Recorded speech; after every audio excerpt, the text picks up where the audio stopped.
Boa tarde e a paz do Senhor para todos. Como sempre, nós vamos abrir nossas Bíblias e lermos um versículo na Palavra de Deus que se encontra no livro de Deuteronômio, capítulo 1, apenas o versículo 3. Repetindo, Deuteronômio, capítulo 1, versículo 3, que diz assim: E sucedeu que, no ano 40º, no mês 11º, no primeiro dia do mês, Moisés falou aos filhos de Israel, conforme tudo o que o Senhor lhe mandara acerca deles. Depois que feriu a Seom, rei dos amorreus, que habitava em Esbom, e a Og, rei de Bazã, que habitava em Astarote, em Edrei. Curvemos nossas cabeças para fazer uma rápida reflexão. Pai Santo que está nos céus, queremos te agradecer esta oportunidade de estar aqui com os teus servos, Senhor. Nesta aula, Senhor, que muito Tu tem abençoado para que todos possamos aprender dela. Te peço uma bênção especial pelo pastor desta igreja, o pastor Ailton, seus assessores diretos e indiretos. Também, Senhor, as tia Deb com sua diretoria e seus professores e alunos. Como também a Teleporte, Deus bendito. Ajuda a todos, te agradeço em nome de Jesus. Luciana. Boa tarde, professor. Boa tarde a todos. Sejam bem-vindos a mais uma aula. Qualquer dúvida que vocês tiverem, mande para mim, que eu passo para o professor. Uma boa aula a todos. Como os irmãos estão vendo, nós estamos no 5º livro da Bíblia. Hoje é a 6ª aula e o livro é o livro de Deuteronômio. Os objetivos da nossa aula é estudar o fundo histórico do livro de Deuteronômio, conhecer os propósitos e conteúdo deste livro, identificar sua importância e seu assunto principal. O conteúdo da nossa aula é título e fundo histórico do livro de Deuteronômio, seus propósitos e seu conteúdo, esboço do livro de Deuteronômio, sua importância e seu assunto e a síntese deste livro. O ponto 1, nós temos título e fundo histórico do livro de Deuteronômio. Deuteronômio, como é Gênesis, Êxodo, Levítico, Números, ele vem da Septuaginta e significa segunda lei ou recapitulação da lei. Em Deuteronômio, Moisés recorda aos israelitas as obras que Deus fez no começo da peregrinação no deserto. Ou seja, desde que abriu o Mar Vermelho, que transformou aquela água amarga lá em Mara em água doce, e todos os milagres e castigos por causa da rebelião de Israel, Moisés passa a lhe recordar ali, nas campinas de Moabe, do lado leste, o oriental do Rio Jordão. Também lhe recordou os preceitos da lei do Sinai, para que os gravassem em seus corações, pois esses preceitos os guardariam da iniquidade dos cananeus. Ou seja, guardando a lei os guardava. O que é guardar a lei? Obedecer a lei, praticar a lei. Assim, ao praticarem a lei, ao obedecerem a lei, a própria lei que estava respaldada na palavra de Deus, abençoaria eles em todas as coisas que esta mesma lei prometia. O ponto 2 diz propósito e conteúdo do livro. Assim, nós veremos 4 propósitos específicos no livro de Deuteronômio. O primeiro propósito específico, o livro, as palavras de Moisés era para animar o povo para a conquista de Canaã. É claro, 40 anos haviam se passado, faltava um mês para completar exatamente 40 anos. Era preciso que Moisés falasse, Moisés era um líder, tinha uma boa oratória, certamente. Então ele precisava falar ao povo, mostrar o que Deus tinha feito, mostrar que Deus nunca os abandonou, mostrar que Deus sempre resolveu seus problemas mais difíceis. E Deus é um Deus tão justo e tão severo que quando eles desobedeciam, Deus os castigava, mostrando assim o cuidado de um pai amoroso. Assim Moisés repete 34 vezes a frase: entrai e possuí a terra. Isso, de alguma maneira, agia ou agiu psicologicamente na mente dos israelitas. E também repetiu 35 vezes: a terra que o Senhor teu Deus te deu. Observe, entrai e possuí a terra que o Senhor teu Deus te deu. Isso foi inculcado na mente dos israelitas. Eles estavam sequiosos, desejosos, não vendo a hora de passar a morar em casas, a cultivar as suas hortas, a ter a seu dispor as águas potáveis. Eles não viram essa hora. E essas palavras certamente animou o povo. O segundo propósito daquela reunião nas campinas de Moabe era apresentar a lei em termos práticos e espirituais para ser aplicada quando Israel estivesse em Canaã. O que é a lei a ser aplicada em termos práticos? Ou seja, eles teriam que obedecer aquilo que estava escrito na lei, eles teriam que praticar, tanto o sumo sacerdote, como os sacerdotes, os levitas. Todas as obras que eles deveriam fazer eram para ser feitas, como também toda a primícia da terra, todo o primogênito dos animais, tudo teriam que ser cumprido na prática, ou seja, teriam que fazer. E isso lhe traria espiritualidade. Assim, apresentar a lei em termos práticos e espirituais.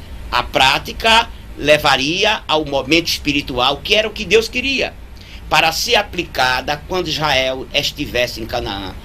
Ou seja, tudo que Moisés falou, tudo que Moisés ensinou ali, as margens do oriente do Rio Jordão, ou as margens do leste do Rio Jordão, era em termos para ser aplicado quando estivesse em Canaã, possuindo a terra.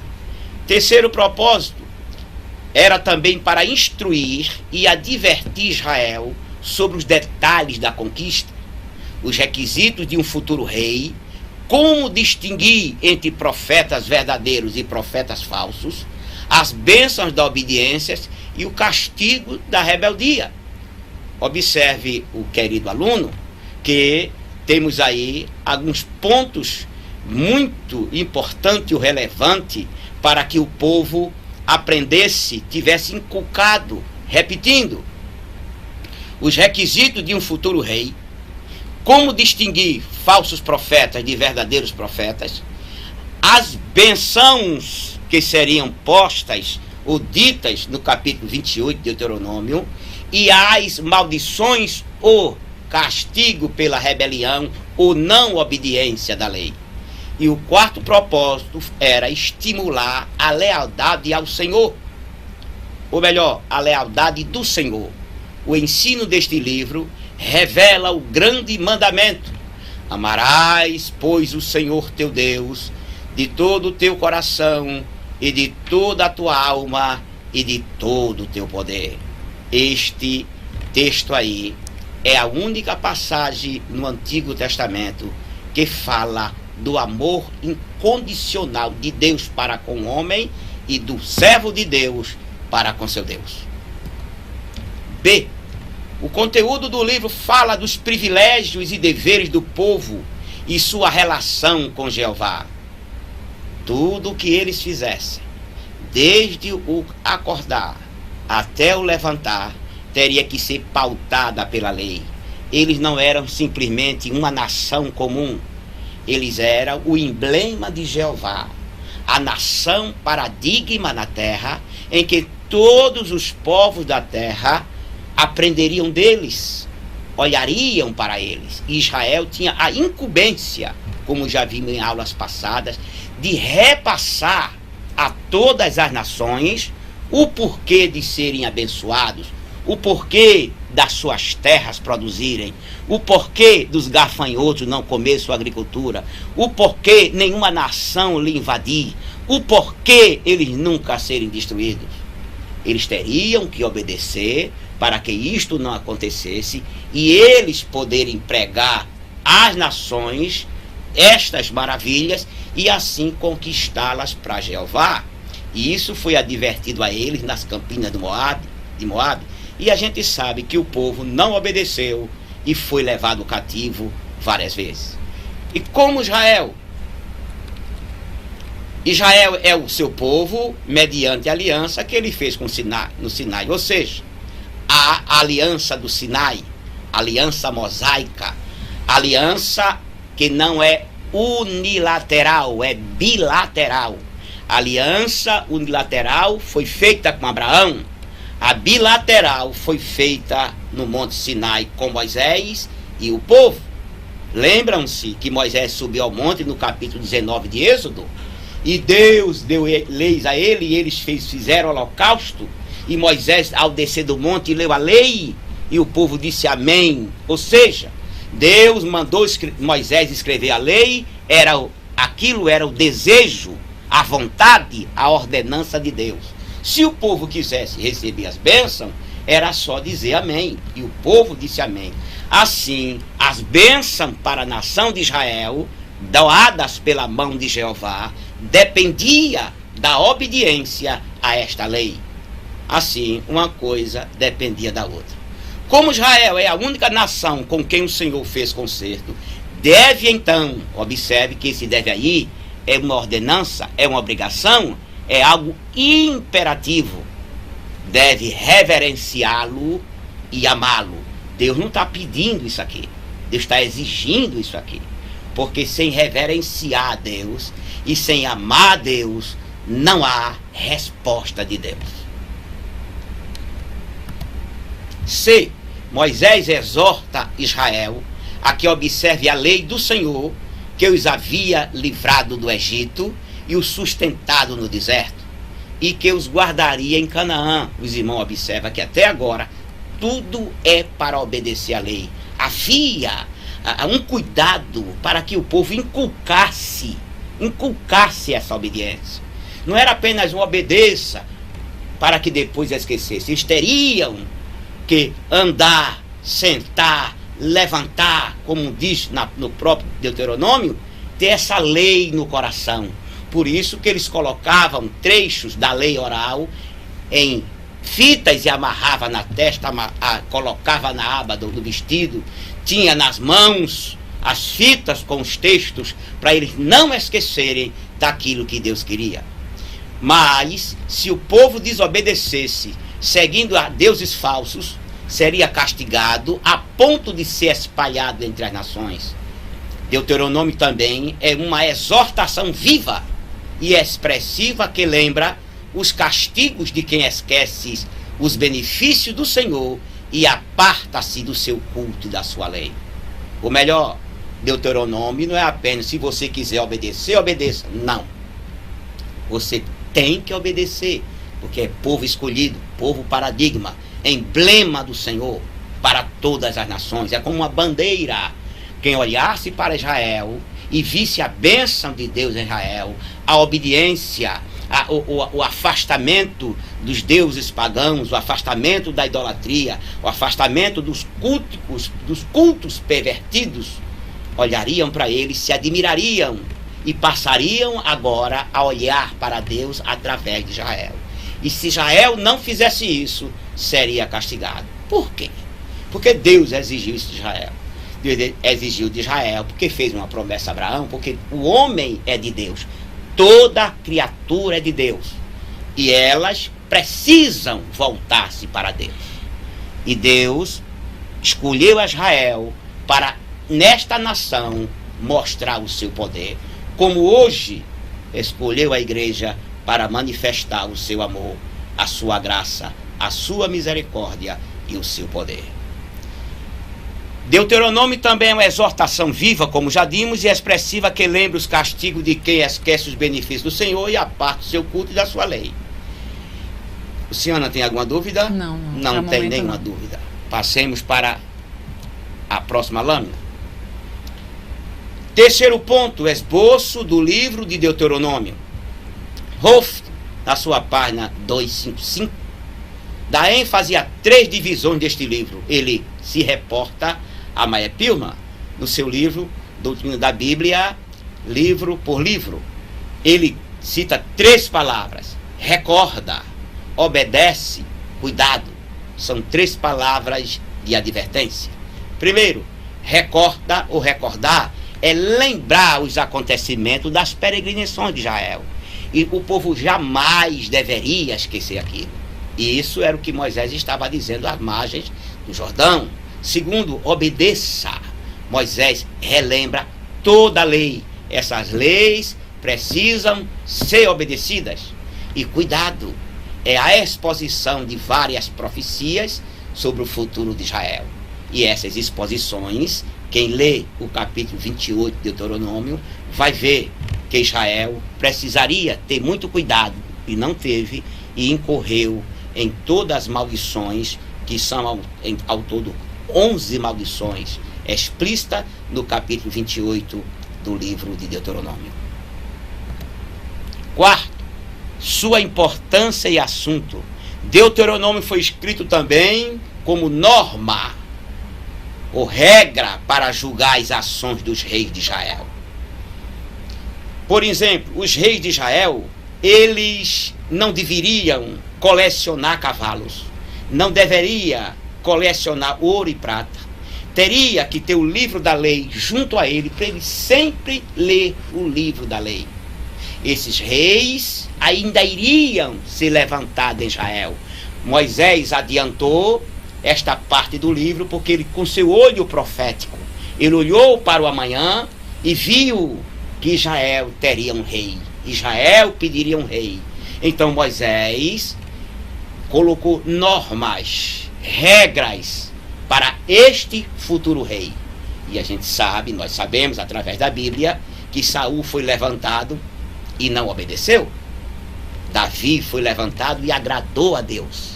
Salomão foi levantado e incorreu em 2 pecados terríveis, que estava no livro da lei, que o rei não podia incorrer. Era colecionar cavalos, e colecionar riqueza, e colecionar mulheres.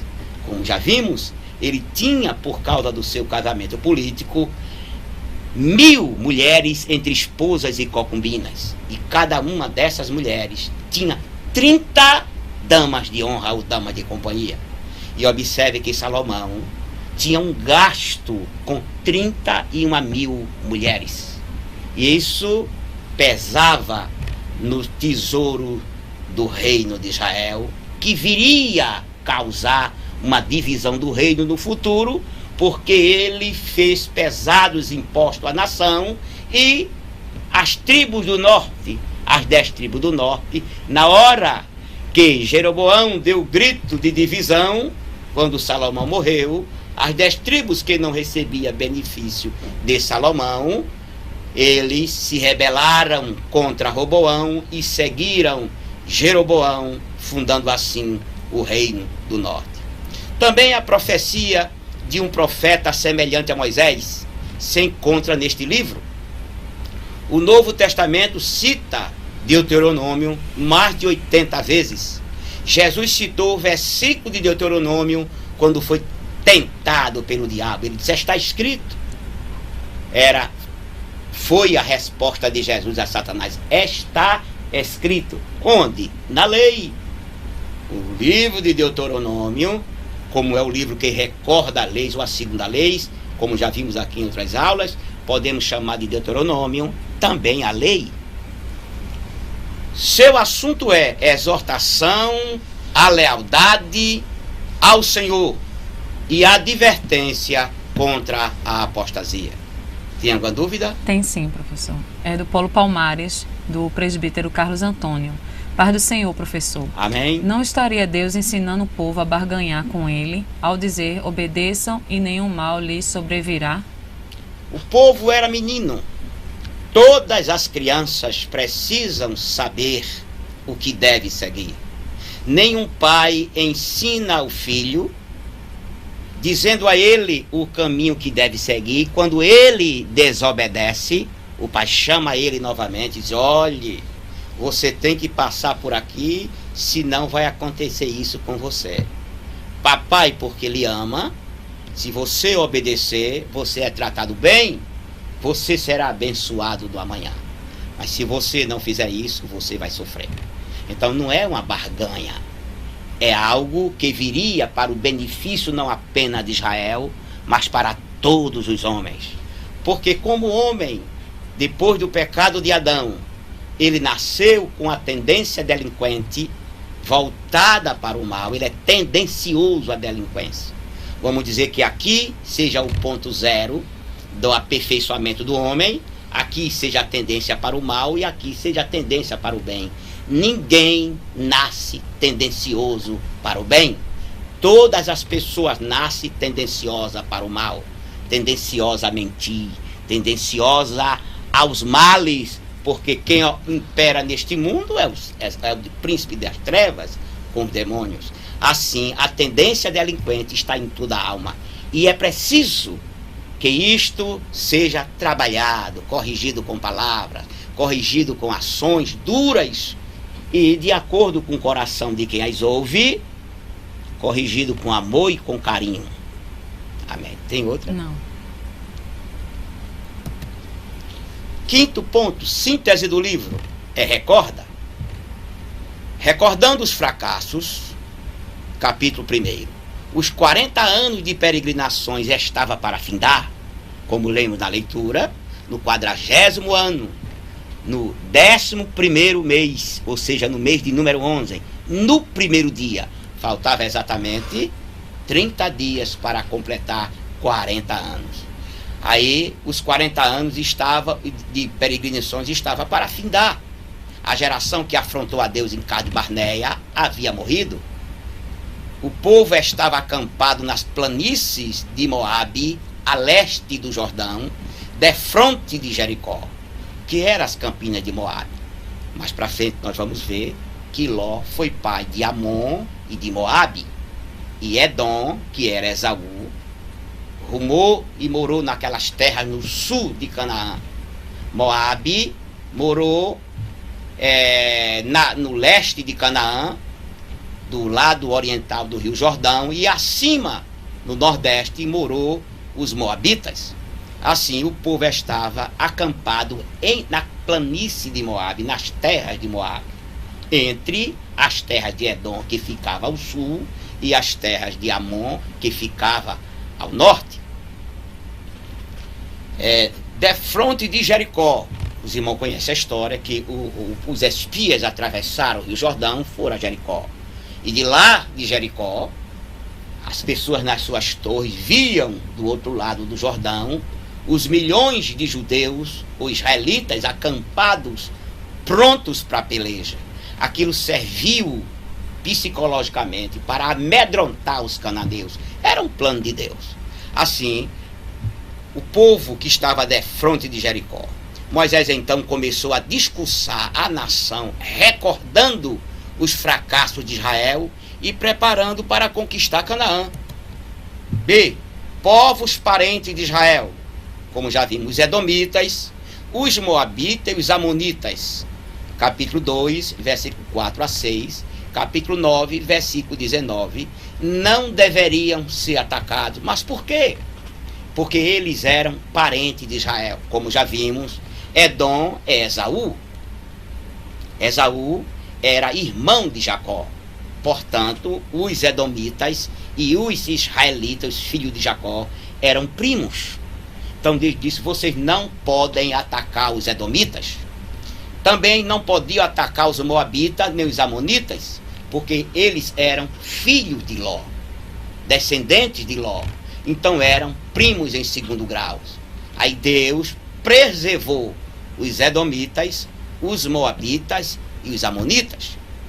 E as terras que agora os moabitas viviam, que era entre os edomitas e os amonitas, Antes era dos Emins, raça de gigante, como os Efaíns e os Enaquins, que habitaram em ambos os lados do Jordão. Eu explico. Canaã não só era habitado por gigante. Os irmãos lembram quando o povo foi para a terra, na aula passada falamos isso, que o povo voltou perturbadíssimo, dizendo que a terra era habitada por gigantes, mas não apenas por gigantes. Onde era que os gigantes moravam? Os gigantes moravam no nordeste de Canaã, do lado de cá do Jordão, e do lado de lá, no lado leste e no lado oeste do Jordão. Mas os moabitas já tinham tomado a terra deles. O que restava eram alguns gigantes. Não eram muitos gigantes que restavam na terra. Os moabitas há muito tinham destruído. Os moabitas não eram gigantes. Nem os amonitas eram gigantes. E tinham conquistado a terra. Agora, as terras que agora viviam os moabitas, antes eram dos Emins, uma raça de gigantes, como era também gigante os Refaíns, e como era gigante também os Enaquins, que habitaram em ambos os lados do Jordão, como está escrito em Deuteronômio 2, 10, 11, 20. Os irmãos quiserem conferir, vá lá em Gênesis capítulo 14, versículo 5. Os amonitas também viviam numa antiga terra de gigantes, os Anzunins, capítulo 2, versículo 20 e 21. Assim, passaram pelas terras de Edom, que é as terras de Esaú, e subiram por Moabe e Amon. Como os irmãos sabem, no livro de Números vimos que eles subiram por Edom, atravessaram as terras de Moabe e foram até o nordeste, nas terras de Amon, e venceram a Og, rei de Bazã, que ficava lá, a leste de Canaã, na região nordeste. Tem alguma pergunta? Não. Og, rei de Bazã, Deuteronômio 3, 1 a 17, 4, 1 a 13, foi o último dos Refaíns, ou seja, a última raça, o último gigante daquela raça. Sua cama de ferro media 4 metros e 12 centímetros por 1 metro e 80 de largura. Ora, a cama, um padrão internacional da cama, hoje é 1,90 metro. A gente sabe que existem nações que têm pessoas mais altas, mas aqui no Brasil, por exemplo, e outras nações da América do Sul, a cama tem 1,90 metro, não chega nem a 2 metros. E nós sabemos que as pessoas aqui no Brasil, a altura comum é entre 1,70 m e 1,80 m. E se a cama desse indivíduo tinha 4 metros e 12 centímetros, ele deveria ter pelo menos 3 metros a 3,5 metros. Assim, era um gigante. E quando nós lemos sobre Golias, ficamos espantados, porque ele tinha 12,99 metros de altura, já era um gigante baixinho, né? Assim, Og era da grande raça de gigantes, dos Refaíns, e ele foi destruído, ou morto por Israel, naquela peleja em que a tribo de Ruben, de Gade e meia tribo de Manassés ficaram com suas terras. Como está escrito aí, as tribos de Ruben, Gade e a meia tribo de Manassés ocuparam as terras que antes pertenciam a Og, rei de Bazã. Aquele assunto que eles pediram a Moisés, aquelas terras, depois que venceram Og, rei de Bazã, e a Seom, eles viram que as terras eram maravilhosas para o gado, para o pasto, e pediram a Moisés. Moisés disse: tudo bem, deixe as mulheres e crianças ocupando as casas, e vocês, homens de 20 anos até 50, desce com o restante de Israel para entrar em Canaã, para vencer o gigante. Quando vocês tiverem vencido a peleja, vocês voltam para as casas que hoje estou dando a vocês. Eles não esperaram pelo sorteio que haveria de ser feito por Josué. E eles pensaram que fizeram um grande negócio. Não fizeram. Eles não tinham fronteiras naturais contra outras nações. Eles ficaram expostos a Nínive, aos assírios, capital Nínive, aos sírios, capital Damasco, e aos babilônios, com a futura Caldeia. O povo deveria obedecer à lei e não adorar imagens. Isso era uma imposição. Recordar tudo isso era benéfico para o povo obedecer aos estatutos divinos. Tem alguma dúvida? Não, tem muito não. Obedece é outra imposição. Os 10 mandamentos.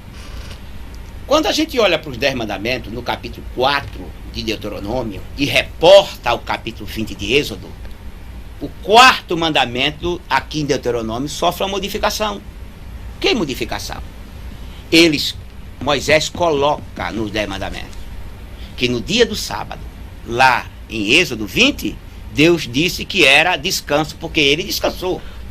Só isso Deus disse. Mas Moisés acrescenta, como legislador que era, ele acrescenta. Se olha, no dia de sábado, de descanso aos escravos. Escravo não pode trabalhar dia de sábado. Animais de carga também não pode trabalhar dia de sábado. Ou seja, ninguém poderia trabalhar o sábado. Não era apenas os israelitas. Todos que dependessem ou estivessem sob o teto israelita, o hebreu, teria que descansar no sábado. Isso foi acrescido por Moisés, porque Moisés certamente compreendia aquilo que Deus queria dizer.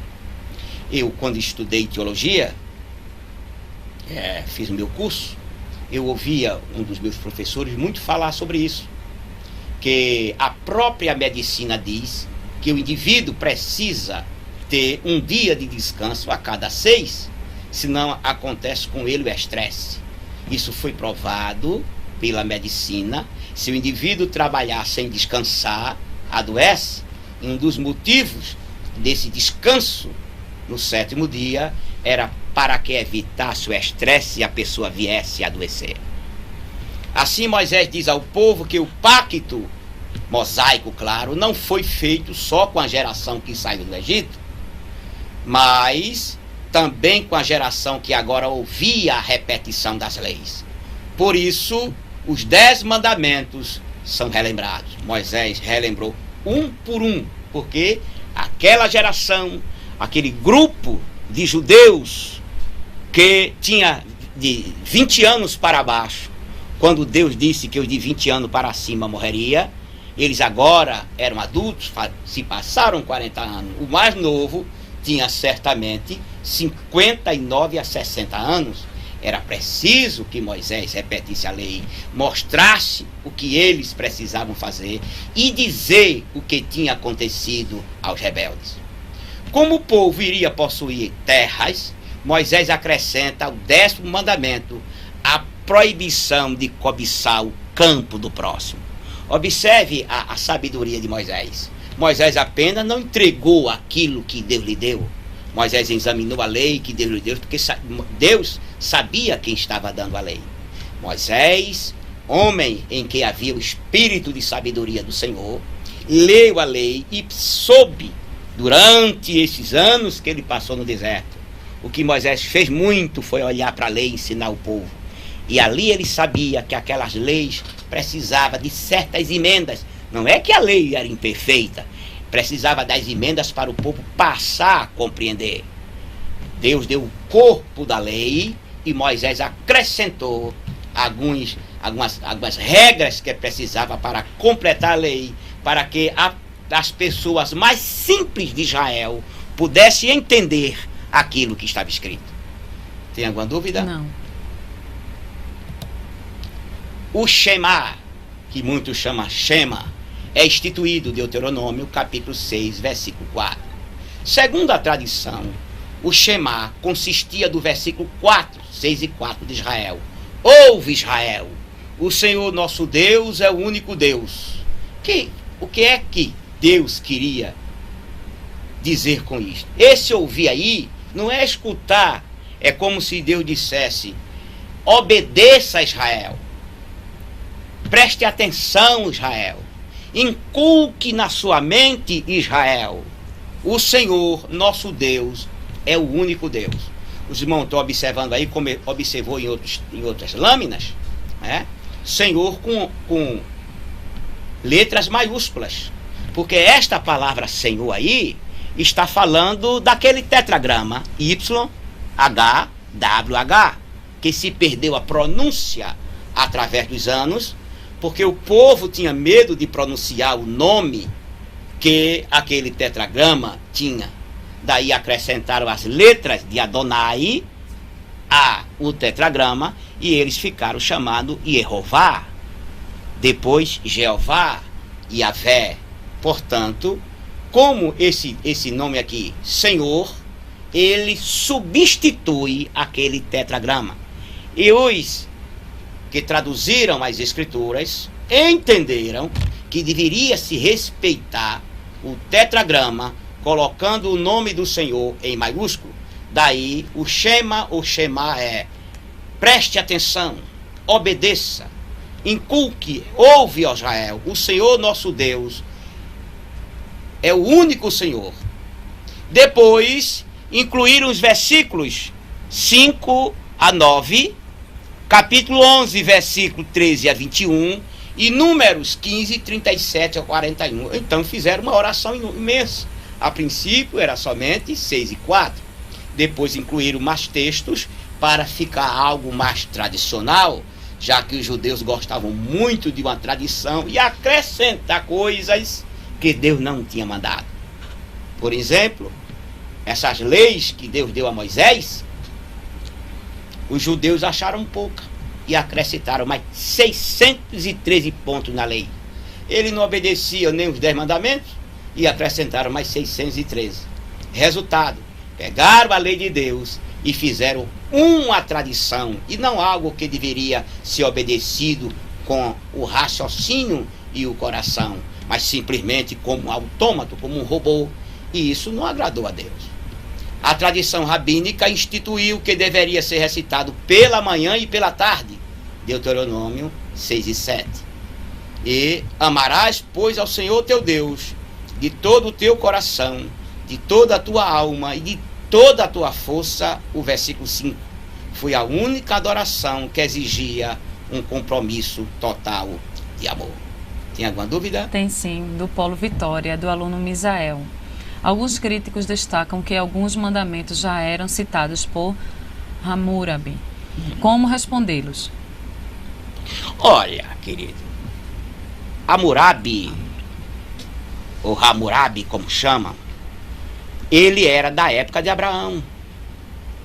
E a lei de Deus, quando Abraão estava em Canaã, em Ur dos Caldeus, ele recebeu orientação divina e diz Flávio Joséfo que praticamente Terá e sua família, que Terá, o pai de Abraão, foi expulso de Ur dos Caldeus porque Abraão começou a defender aquilo que Deus lhe ensinava. Isso é Flávio Joséfo que ensina. Já Merrill, ele diz que os gutis invadiram Ur dos Caldeus e Abraão teve que se ausentar.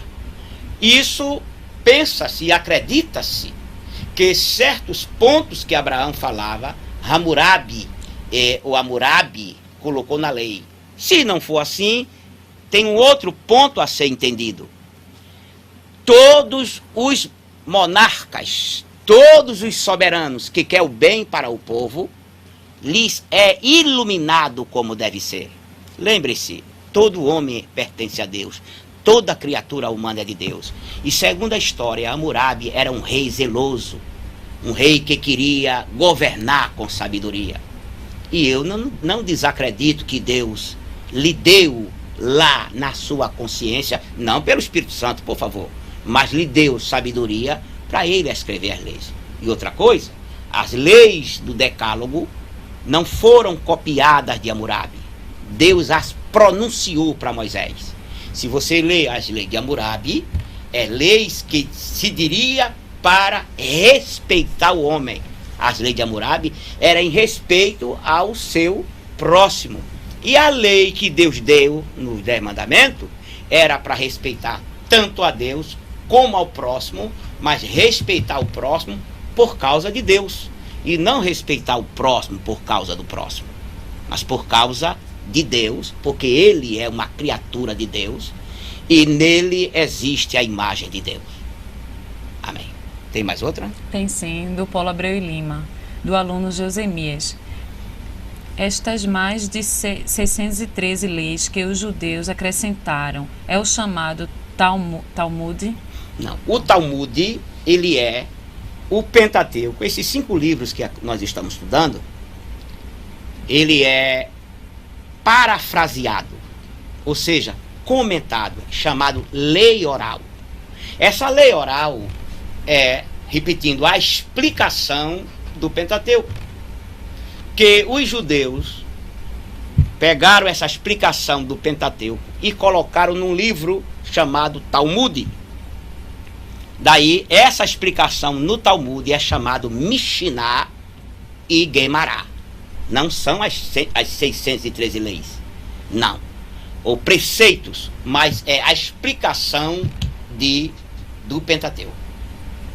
Tem sido Paulo Ribeirão, do aluno do presbítero Samuel. Se do Monte Horebe a Cades Barneia durava 11 dias de jornada, conforme Deuteronômio capítulo 1, versículo 2, será que o povo não tentou ir a outras vezes a olhar a terra após o retorno dos espias, visto ser tão perto? Querido, boa observação. Certamente alguns desobedientes foram. A Bíblia não registra, mas se foram, os gigantes mataram eles. Porque eles não estavam se dirigindo a Canaã para vencer os cananeus pela sua força, pela sua espada. Eles estavam se dirigindo a Canaã debaixo do poder de Deus. E eles destruiriam os cananeus pelo poder de Deus, pela ordem divina. Você sabe muito bem que há os desobedientes que querem tomar atalho para chegar no lugar que Deus mandou. E sempre que ele toma o atalho, ele sempre se dá mal. Assim, pode ser que alguém tenha feito isso e tenha se dado mal. E a Bíblia nem registra. Tem outra pergunta? Tem sido Paulo Goiânia, do aluno Josias. No capítulo 12 de Número, fala de uma mulher cuxita. Esta mulher é mesmo Zipora, filha de Jethro, o midianita, e ele, Moisés, se separou dela. Não, observe. A esposa de Moisés, Zípora, era a mulher cusita ou cuxita, era de pele escura. Lembra-se quando Moisés, a Bíblia fala que Moisés foi para Midian. Midian ficava abaixo de Edom, perto do deserto da Arábia. Ali Moisés ficou em Midian, ele atravessou o Golfo de Suez e o Golfo de Acaba e chegou em Midian. E ali casou com a filha de Jetro, Zípora, que era cuxita.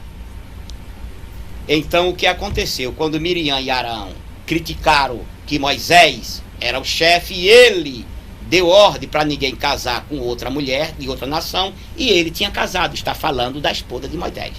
Mas a Bíblia não diz que Moisés deixou sua esposa, de jeito nenhum. Paulo Palmares, do aluno Ismael. Todas as vezes que Israel iriam tomar uma terra ou um território, Deus fazia questão que o povo fosse orientado. Isso significa que o fim da lei é a obediência? Com certeza. Não te revelou nem a carne, nem o sangue, mas o Espírito do Pai que está no céu. Assim, o fim da lei é a obediência. Por isso que Cristo cumpriu a lei, porque ele foi obediente até a morte e morte de cruz. E Deus o exaltou soberanamente. Esse exaltar soberanamente aí, exaltar como soberano. E lhe deu um nome que é sobre todo o nome, que é o nome do Senhor. Por isso, 19 do Apocalipse, quando Jesus vem naquela visão de João montado no cavalo branco, o vento abre o seu manto, e João vê escrito na aba do seu manto, Rei dos Reis, Senhor dos Senhores. Aquilo é um título humano. Rei dos Reis, humano. Senhor dos Senhores, humano. Não é um título divino. Aquele título foi dado ao crucificado depois que ressuscitou. Vamos ver a próxima lâmina. Em Números 13, 18, 1 a 14, um falso profeta poderia profetizar e acontecer? Isso tem sido uma polêmica até hoje no nosso meio. A avaliação do seu caráter, porém, não deveria ser feita nesta base, mas no fato de que dele desviar ou não o povo de Deus. Deus permitiria o sucesso desses falsos profetas para pôr à prova o seu povo. O que quer dizer isso? quer dizer que Deus permitiria que falsos profetas se levantassem em Israel, que profetizassem, e até acontecia. Mas o povo não deveria se enganar, se deixar levar pela sua mensagem, pelo seu acerto na mensagem. É o que a mensagem queria dizer. Porque, como vimos em outras aulas, um profeta chamado por Deus, ele tinha 3 esferas específicas, ou 3 pontos específicos. Ele deveria amar a lei de Deus, nunca sair fora dessa lei. Ensinar essa lei e odiar o mal. Esses falsos profetas, muitas vezes adivinhos que acertavam, mas a sua vida, ou o que eles acertavam, não condizia com a lei divina. Assim, a lei divina era o norteava para que Israel obedecesse. Os falsos profetas surgiriam.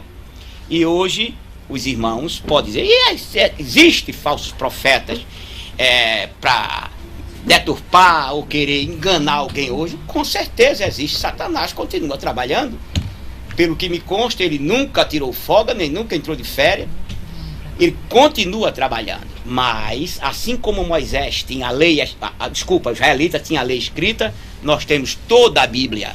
E segundo a Bíblia, aquilo que um profeta falar, toda a profecia que ele dizer, tem que bater com a Bíblia. Se a profecia de qualquer profeta, na época de hoje, não tiver condizente com a Bíblia, pode pegar e jogar na lata de lixo. Não foi Deus que falou. Por isso, Deus deixou neste livro de Deuteronômio, mostrando a Israel, ainda sem sabedoria, ainda sem maturidade, que se um profeta se levantasse e falasse, e se cumprisse, era pôr a prova a ele, para prová-los, para ver se realmente eles amavam a lei de Deus. Se eles fossem atrás desse profeta, contradizendo a lei de Deus, eles demonstravam que não obedeciam a lei, nem tinham se incomodado de aprender essa lei. Assim, Deus permitiria o sucesso desses falsos profetas para pôr à prova seu povo. 13:2 de Deuteronômio. Agora, o profeta que viria, semelhante a Moisés, é Jesus, pois Moisés foi um tipo de Cristo em seu serviço e seu ofício profético. E ainda quero acrescentar, penso eu, que Jesus não apenas é o profeta que viria, mas que Moisés, ao dizer isso, está dizendo que todos os profetas que viessem, ele teria como norma ser idêntico a Moisés. Então Moisés era o paradigma, aquilo que todo homem que profetizasse deveria ser igual a Moisés. Como? Amando a lei, ensinando a lei e odiando o pecado. Estas sempre foram, são e sempre serão a marca de um profeta, tanto antes, como agora, como no amanhã. Tem alguma dúvida? Não, não tem, mas eu queria dar um aviso aos tutores que a chamada será aberta às 13h10 para a marcação de frequência dos alunos, às 13h10. Só mais um pouquinho ainda nesta lâmina. Jesus de Nazaré era um profeta semelhante a Moisés em seu serviço e ofício profético. Sabe que Jesus foi profeta no Novo Testamento. Jesus deu mensagem imediata, que se cumpriu imediatamente. Profecias que se cumpriu a médio alcance e profecia para longo alcance. Vamos ver uma profecia que foi completada ou feita imediatamente. Quando Pedro disse a Jesus que ele jamais abandonaria Jesus, que morreria com ele, Jesus disse: antes que o galo cante, tu me negarás 3 vezes. E isso se cumpriu literalmente naquelas 12 horas. Ele ainda profetizou, dizendo: Jerusalém que mata os profetas e apedreja os que a ti são enviados. né, falando sobre a destruição de Jerusalém, capítulo 19 de Lucas.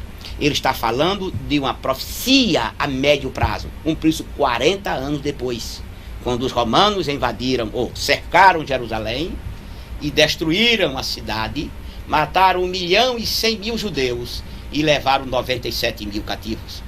E outra profecia ele deu em 14:3 de João: virei outra vez e vos levarei para mim mesmo.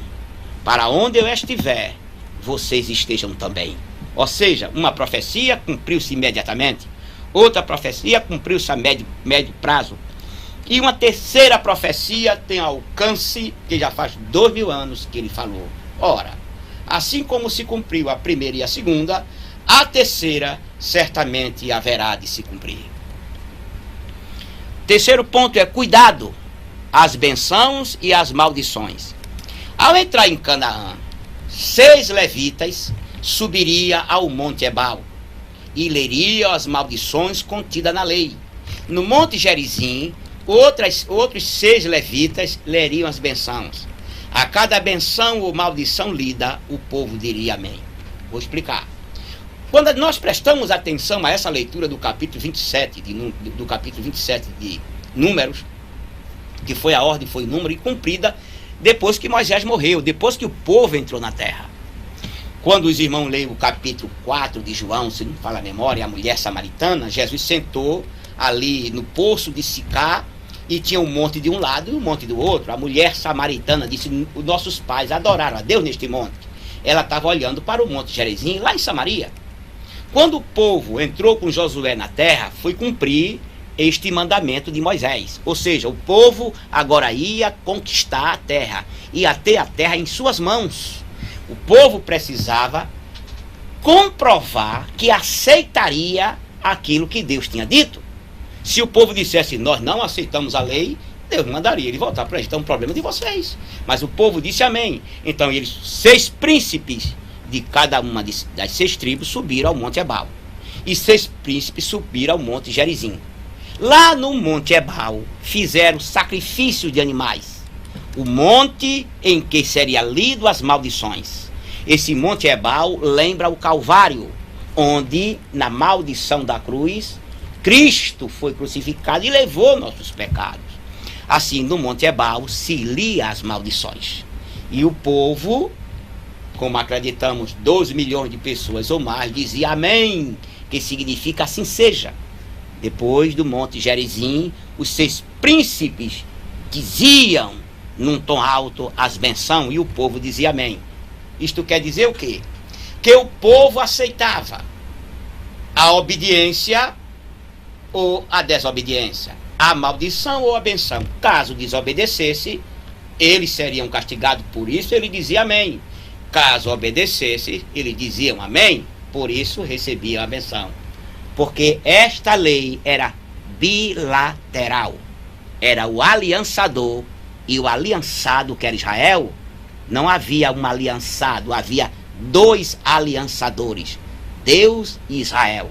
Era uma lei que competia aos 2 lados. Um exigia e o outro obedecia. Um obedecia e o outro se comprometia a abençoar. Na maldição dizia que iriam a cativeiro e que comeria seus filhos caso desobedecesse. Houve o cativeiro assírio, o cativeiro romano e o canibalismo.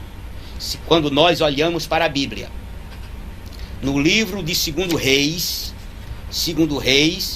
no capítulo 6 e 28, aquela história que os sírios cercaram Samaria, a história de Eliseu, da mulher que comeu o próprio filho e falou com o rei, houve canibalismo.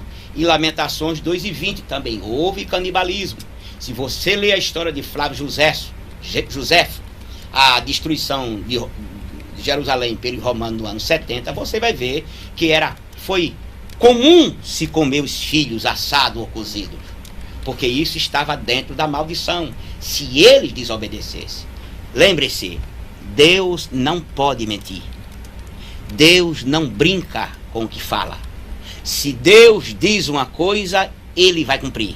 Se Ele promete, Ele cumpre. Se Ele diz, Ele faz.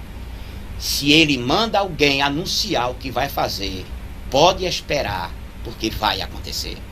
Assim, o cativeiro assírio em 722 aconteceu.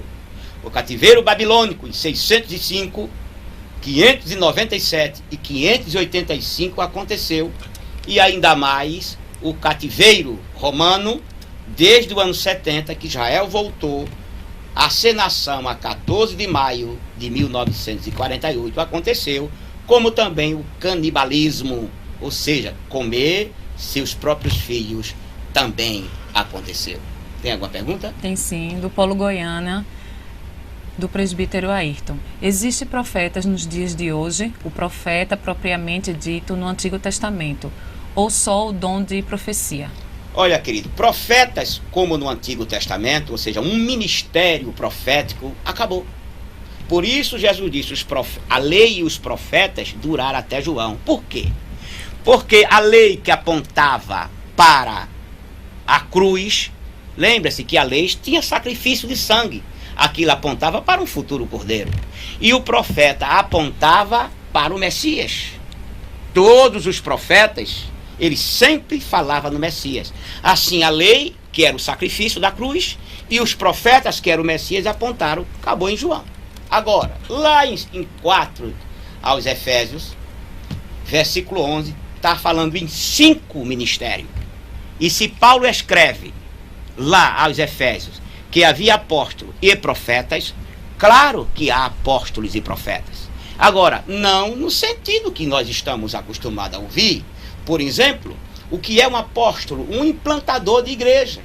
Muitas vezes, nem todo missionário é apóstolo. Mas ele pode se tornar um apóstolo quando ele chega numa nação, impõe as leis bíblicas, conquista as pessoas, funda a igreja e leva as leis. Como Paulo fez, como Barnabé fez, que é chamado de apóstolo, porque implantou lei, implantou igreja. Agora, quanto a ser profeta, nenhum desses ministério, ele pode ser de um membro comum, ele tem que ser ministro. O profeta, muitas vezes, ele lê a Bíblia, começa a falar e Deus usa ele da mensagem profética.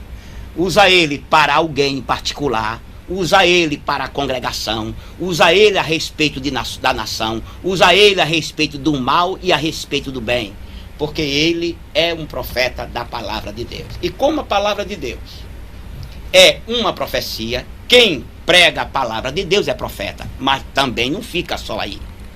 Nós, que somos pentecostais, temos sabido e visto inúmeros profetas, Deus usa ele publicamente e dizer o que vai acontecer. Quem frequenta o Templo Central tem visto algumas profecias dadas conscientemente por pastores e se cumprido na íntegra.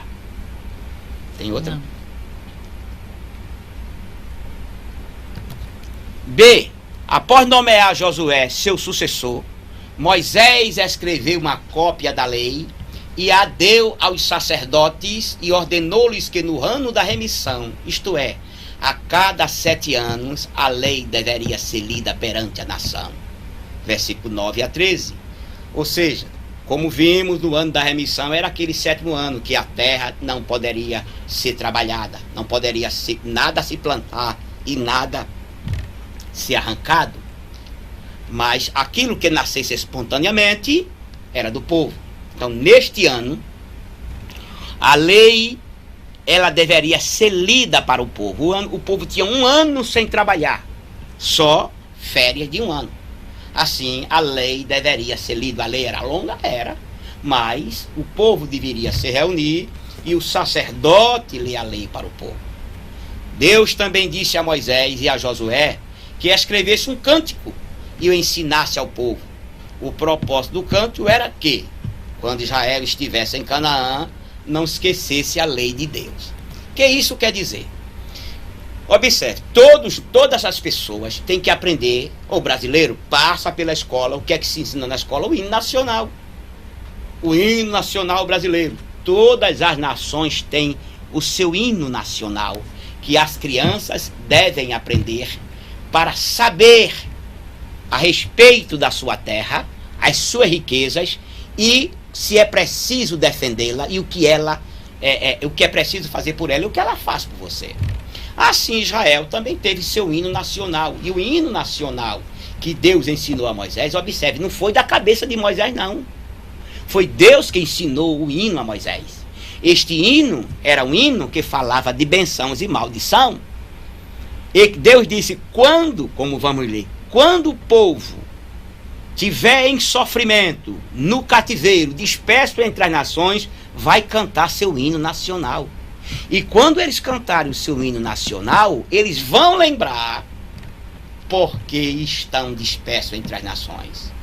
E isso Deus fez para que eles se inculcassem novamente falando, para que eles tivessem consciência de tudo que viria sobre ele, para que eles não caíssem na rebelião ou na desobediência e Deus fizesse aquilo que tinha feito.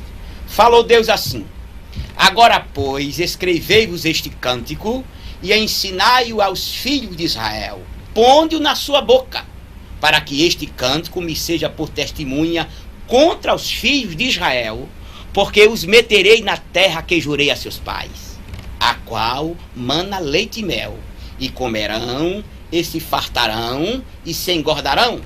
Então se tornarão a outros deuses, olha, e os servirão, e me irritarão, e anularão o meu conserto. Ou seja, quando eles estivessem na benção, pensando que estava protegido de toda sorte de problema, pensando em si como autossuficiente, que eles eram um povo no qual não haveria nunca um castigo, então eles cairiam em pecado, adorariam outros deuses, irritariam o Senhor e anulariam o conserto do Senhor.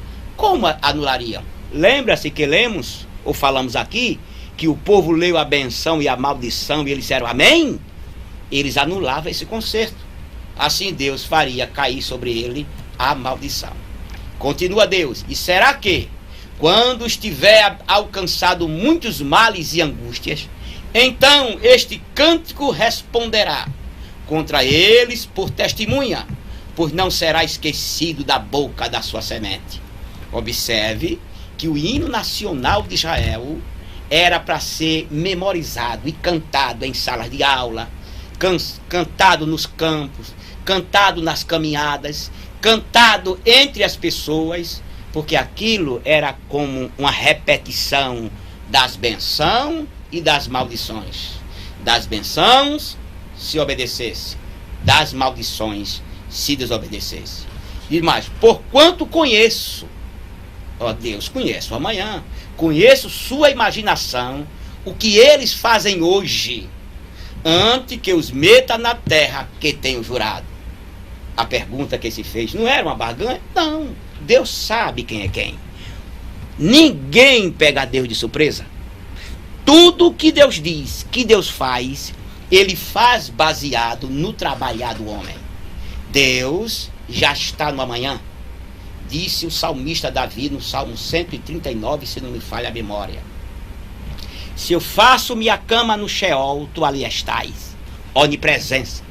Se eu faço minha cama nas estrelas, tu também ali estás, onipresença. Em todo lugar está Deus. E diz ainda: antes que eu houvesse sido formado, à medida que isso ia acontecendo, tudo estava escrito no teu livro. Onisciência do tempo. Então Deus está presente e onisciente no espaço, está em todo lugar e conhece tudo. E está no tempo, está no ontem, está no hoje, já está no amanhã. Porque se Deus não estivesse no amanhã, ele jamais poderia usar um profeta e escrever o que vai acontecer amanhã. Não é que ele vai mexer os pauzinhos para acontecer, não. Ele conhece a caminhada do homem, sabe o caminhar do homem, sabe por onde o homem anda. E ele conhece tudo e faz as suas leis baseado de acordo com o caminhar do homem. Por isso ele diz: conheço a sua imaginação, eu sei o que o homem pensa e o que vai pensar, falando de Israel. O que eles fazem hoje, antes que os meta na terra que tenho jurado. Eu sei quem são eles. Por isso eu dou estas leis a eles, para que ele se endireite. Não é apenas direitar em obras externamente, mas se endireite por dentro. Em outras palavras, fique regenerado, obediente a mim em todas as coisas. Tem alguma pergunta? Tem sim, do Paulo Palmares, do Auxiliar Ismael. Professor, lê a sua Bíblia, o texto de Deuteronômio, capítulo 8, versículo 15 e 16. Fale-nos um pouco destes dois versículos, quando o texto fala no versículo 16, para te humilhar, para te provar e para no teu fim te fazer bem. Deus não já conhece cada um de nós? Justamente, meu filho. Você acabou de citar o texto. Observe, porquanto conheço sua imaginação. Todas as leis que Deus dá, Ele dá mediante aquilo que o homem tem dentro de si. Ele sabe quem vai se perder, sabe. Quem sabe quem vai morar no céu. Mas Ele não adianta nem quem vai se perder, falando individualmente, nem adianta quem vai ser salvo, falando individualmente. Porque Ele é um Deus seguro. Cada um faz o seu próprio destino. Cada um trilha o caminho que desejar. Mas porquanto Deus, como é bom, Ele orienta por onde deve seguir. Deuteronômio diz: eis que ponho diante de ti dois caminhos, o caminho da morte e o caminho da vida.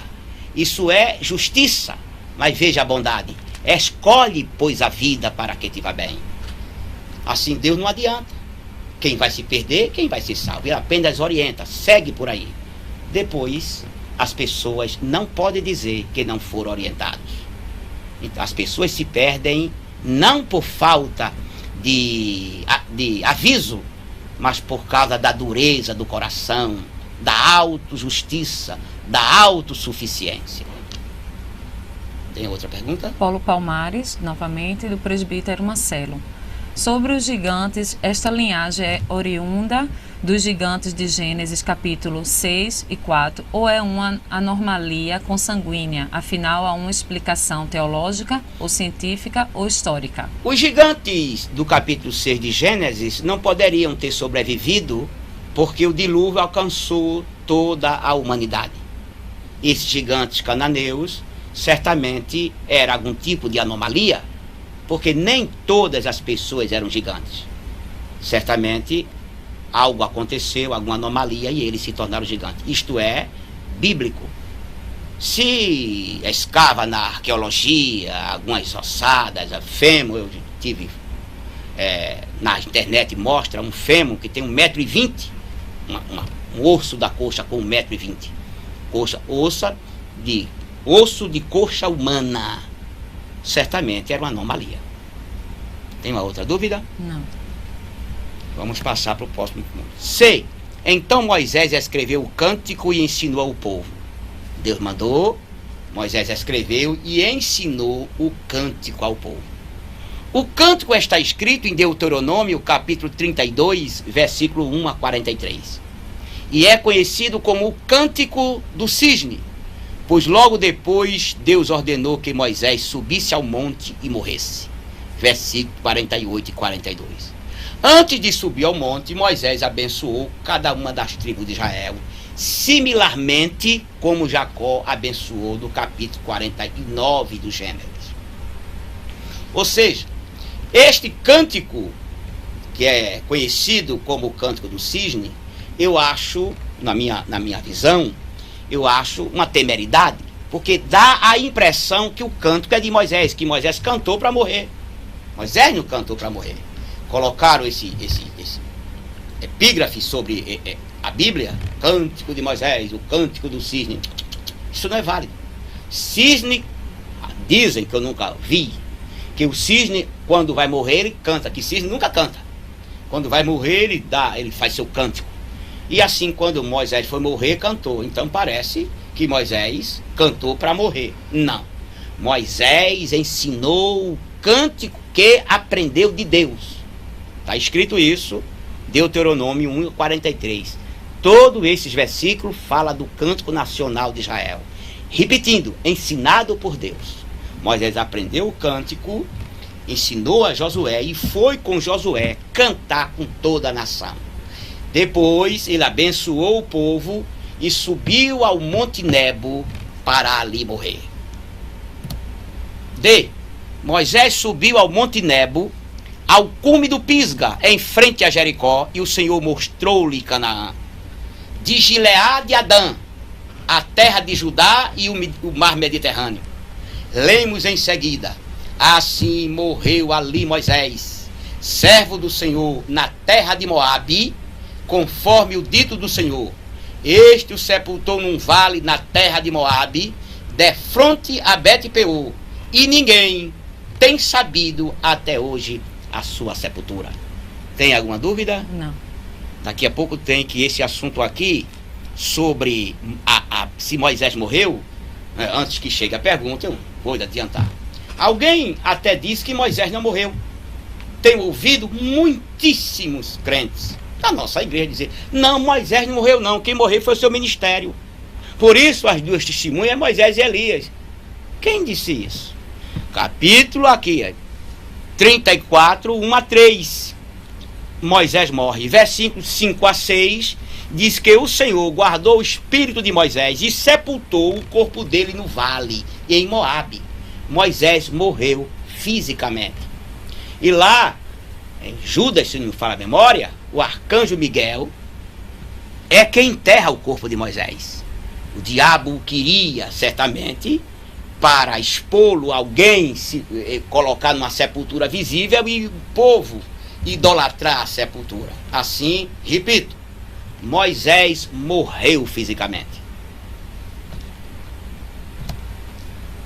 Esse monte que Moisés subiu, o Pisga, é às vezes identificado como o Monte Nebo. Deuteronômio 34, 1. Esta pode ser uma referência a uma cadeia de montanhas que se estende em direção à extremidade nordeste do Mar Morto, da qual o Nebo era o monte mais alto e Pisga o pico mais alto daquele monte. Ou seja, o Pisga faz parte de uma cadeia de montanha que fica entre Moabe e o Rio Jordão. Então Moisés subiu ao monte, a esse Monte Nebo, que faz parte da cadeia de montanha, desculpe, e subiu ao pico do Monte Nebo, que é chamado Pisga. E lá do Pisga ele observou toda a terra, desde o norte o leste, oeste e ao sul. Deus lhe mostrou a terra em vida. Na época de Jesus, Moisés é visto dentro de Canaã. Lá ele falou: você não entra na terra. Mas Jesus, lá no Monte Tabor, se não me fala a memória, capítulo 9 de Marcos, se não me fala a memória, Elias e Moisés aparecem falando com Cristo. Assim Moisés aparece dentro da terra de Canaã. No Monte Pisga foi que Balaão viu a outra parte do arraial de israelita e mais uma vez predisse a bênção para Israel. Observe que desse monte, desse cume do Nebo, se avistava as terras, e quando Israel vinha caminhando, foi quando Balaque mandou Balaão subir até ali e disse-lhes que amaldiçoasse Israel. Balaão, apesar de ser um adivinho, um profeta, não profeta de Deus, não pôde amaldiçoar Deus, porque Deus o ordenou que ele abençoasse a Israel. Tem mais alguma pergunta? Tem sim, do Paulo Palmares, auxiliar Ismael. Fale-nos um pouco do corpo de Moisés, quando lá em Judas, versículo 9, o arcanjo Miguel, quando contendia com o diabo. Acredita-se isso, a erudição diz, que quando Moisés morreu, Deus se encarregou de mandar o arcanjo Miguel guardar ou enterrar o corpo de Moisés. Porque diz o erudito, se caso aquele corpo fosse os israelitas que enterrassem, eles teriam feito uma sepultura maravilhosa e idolatrado Moisés, chorariam diretamente naquela sepultura, talvez nem enterrassem no deserto, embalsamassem para levar para Canaã. E assim Moisés seria um ídolo para Israel. Deus odeia essa história de idolatria, se enterra o corpo de Moisés, que eu não quero isso aqui. Tem outra pergunta? Não. Então, queridos irmãos, nós temos encerrado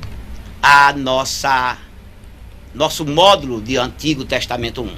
Temos na referência Andrade, né? Claudio Corrêa de Andrade, Paul Rolfe, Isaltino Gomes Coelho Filho, Samuel Suana e Eugênia H. Merrill. E ainda daria como conselho, de onde terei alguns pontos, a Bíblia Revista e Atualizada da editora Mundo Cristão. Tem uma Bíblia comentada, eu tenho essa Bíblia e aconselharia, se vocês pudessem e desejarem, adquirir essa Bíblia. Ela é uma Bíblia muito trabalhada no seu rodapé. Tem algumas espinhas, claro. Por exemplo, no capítulo 6, versículo 3, está dizendo que os filhos de Deus eram anjos e as filhas dos homens eram mulheres, os anjos casaram com ela. Porque isso não é um pensamento de Heide, não. Isso é um pensamento dos judeus. Assim, mas, contudo, os irmãos adquiriram essa Bíblia. Foi nessa Bíblia tem lá falando, por exemplo, quanto é uma legião? Quantas pessoas tem? 6.000. E uma corte. A corte é a 10ª parte de uma legião. Quando Jesus foi o Getsemane orar, e diz a Bíblia, e uma corte dos oficiais foi buscá-lo. O que é que a gente pensa de uma corte de oficiais? Eram simplesmente 600 soldados que foram buscar Jesus. Uma corte é 10%. E outra, tem vários estudos muito bons, datas.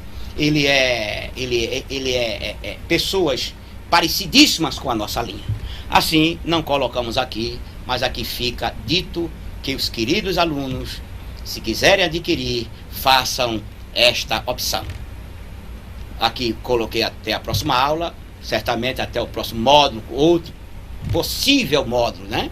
Encontro com vocês no dia 20, de hoje a 8, no sábado, de 10 às 11 da manhã. Eu vou fazer uma rápida oração, depois Luciana fala com vocês, tá? Santo Deus, te agradecemos mais uma vez pelo trabalho feito aqui nesta tarde. Uma bênção especial pelo pastor desta igreja, seus assessores, pela direção das tia Deb, pelos seus professores e por esta empresa, Senhor, que trabalha com esse curso à distância. Amém. Luciana. Avisando que a chamada ficará aberta por 40 minutos. Agora vamos ter um intervalo de 20 minutos até a segunda aula.